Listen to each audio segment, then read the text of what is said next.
Cool. AG fans, GojiFan1993 here, and welcome to another interview at G-Fest XXIII 2016.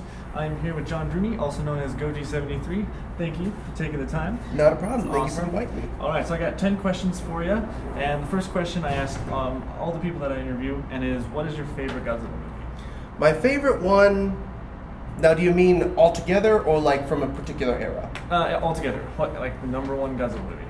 Number one has to be Godzilla vs. Megalon. Hence my title of Goji1993. Right, and why? Probably because when I was a child, it was the one I watched the most next to, well, I watched a lot when I was a kid, but right. that as well as Revenge, King Kong, Monster Zero, and The Thing. Those are the ones I watched the most as a child and remember the most. But Megalon stuck with me the most because I actually liked watching the heroic Godzilla in the past. So that's the reason why that was my favorite. All right. So what got you into collecting figures? Well, it was watching a bunch of my friends actually collecting some stuff. Like, when it first started, it was because there was like no place to buy Godzilla stuff from. It mostly depended on if like Trendmasters made a figure of it, or if eBay had a figure of a particular monster when I found out that existed. And for a while I took a little break and it only centered on Bandai Creations when that came out. Yep. But when I met people like Ultraman Chronos or Deadzilla, and I found out how well they were known for their collection and their videos, that's pretty much where my kaiju boom sort of went into effect. So it was here and there when I was younger, and 2009 or 8 is when it like exploded into what it is now. Cool. And so what inspired you to create your channel? Well, while getting to know Ultraman Chronos and Deadzilla on the old forum known as Kaiju Collector, seeing Kyle make his videos and Frank even make his own, I thought, hey, I used to do stop motion when I was very little. Why don't I do the same thing with my own? Like, let's see how well I can do nowadays with the technology that I have now. And that's when Godzilla 73 was born. Then I got booted by Toho. Then Gojira73 rules came in, booted by Toho again. And then Goji73 came in, and the rest is history. And that's when Godzilla and His Amazing Friends was born. Nice. All right. So what gave you the motivation to review figures? The motivation was pretty much like advice given to my friends, like how to break it down, what do people like about it, what will they focus on the most. And because a lot of them back then, they were pretty, I don't mean to offend anybody when I say this, but they were kind of sort of generic, like they were more, I won't say generic because it's kind of rude, but it was more informative than entertaining. Okay. And when I started doing my reviews, like the one that ultimately I think broke the chain was my review on the Bullmark Bolton from Ultraman, and that sort of cemented my style for like both informative and entertaining reviews as well. All right. So wait a bit.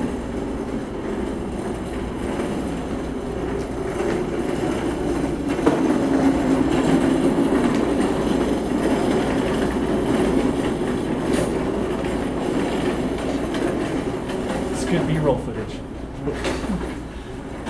Okay, next question. So where did the idea for Godzilla and His Amazing Friends come from? I think I might know this, but... well, it comes from a few things. Obviously, the title is a big play on Spider-Man and His Amazing Friends. Yes, that let's just push the elephant out of the room there. Right. That's where the title comes from.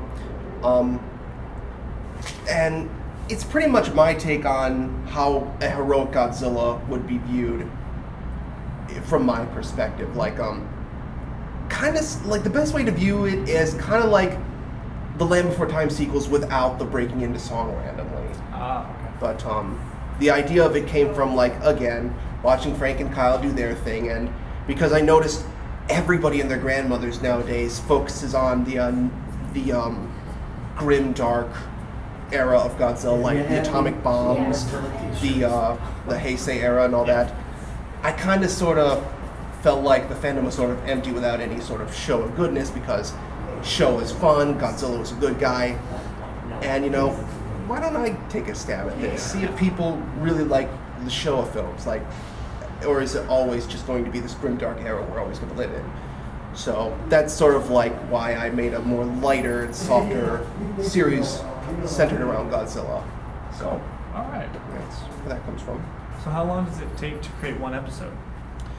When it first started off, it took about 2 to 3 months, but as time eventually came on, it eventually grew into like 6 months to about 1 year.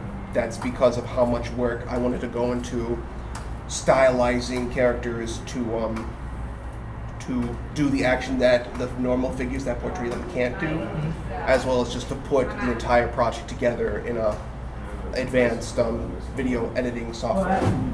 So I'd say about nowadays 8 months to a year. Wow. On average. And so, like, what's the process of making like one episode? Like, where do you start? Like, storyboards and writing the story first, and then taking the pictures of each monster? How does that go? Pretty much what you said for the latter.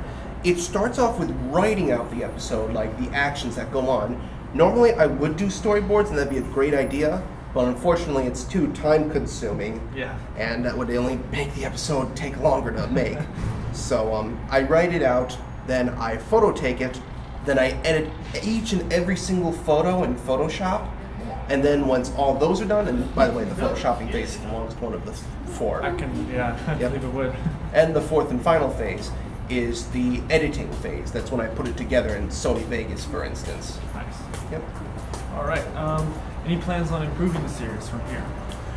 Well, as it currently stands, a lot of people seem to like my style, but lately with the introduction of character models in 3D editing software like Gary's Mod, Source Filmmaker, and Miku Miku Dance, MMD, I have been contemplating on possibly transitioning to one of those 2 or 3 styles for editing.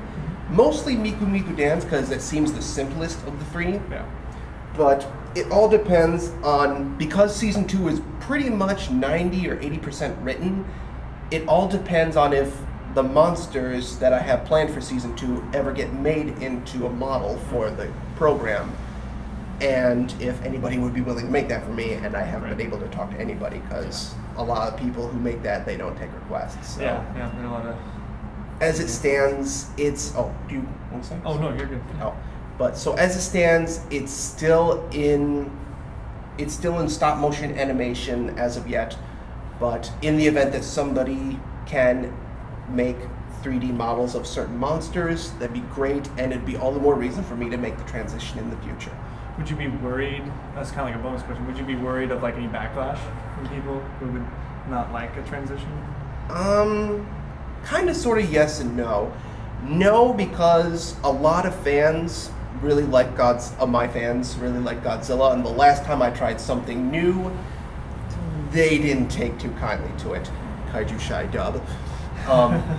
And yes, because I know some of my closer friends kind of like my stop motion animation style, and I'm a little concerned that people will think I'm becoming cheap or selling out to the new 3D editing software. That's the problem. Yep. So it's kind of sort of risky, but I think I'm willing to take it as long as the software that makes it is easy enough to understand. Nice. All right. But, oh, and one last thing, but I'll only make the software once I feel comfortable with it enough to actually work with it, because I don't want to get it and then suddenly start making it from scratch, because that's going to turn out really lousy, and I don't want to do that with what is pretty much my prime my series. Yes, exactly. Cool. So any advice to young reviewers or any young stop motion animators that want to get into making films, or even like figure reviews, things like that? Well, with a show of your own, the only advice I can give is to plan out your story in advance, see where you want to go with it, and make sure that you tidy up as much of it as you can, like story-wise, plot, character, how you want the audience to feel, that sort of thing, and then put it all together. And with reviews, kind of sort of the same thing. Break it down as much as you can, And then once you do, like on your own time, then put the review together. Like it can be informative, it can be entertaining, it can be your own. It can be your own thing, just as long as you analyze the situation first and then put it together. Cool. Once you feel like you're fully confident enough to do it. Nice. So last question for you. Any future projects for your channel, or any future projects that might not even be Godzilla related? Well, at this time, not really. Future projects, there is of course the dabbling in MMD. I definitely want to do that. It doesn't have to be related to Gina's Amazing Friends. Like it could be like another adaptation, like Who's Afraid of Godzilla, for instance. I could make another adaptation of that.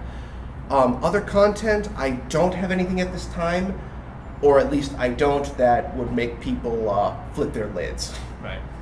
I know I am a fan of other shows, for instance, like Steven Universe, or even other franchises like Sonic, and we all know how people are with that. Oh, yeah. But at this time, for the foreseeable future, I'll still be sticking with Godzilla unless noted otherwise. Okay. All right, guys. Well, that's it for the interview. Thank you, John, so much. It was awesome. Pleasure. Not a problem. And that's it, guys. So thank you so much for watching. Stay busy, fans. You heard him.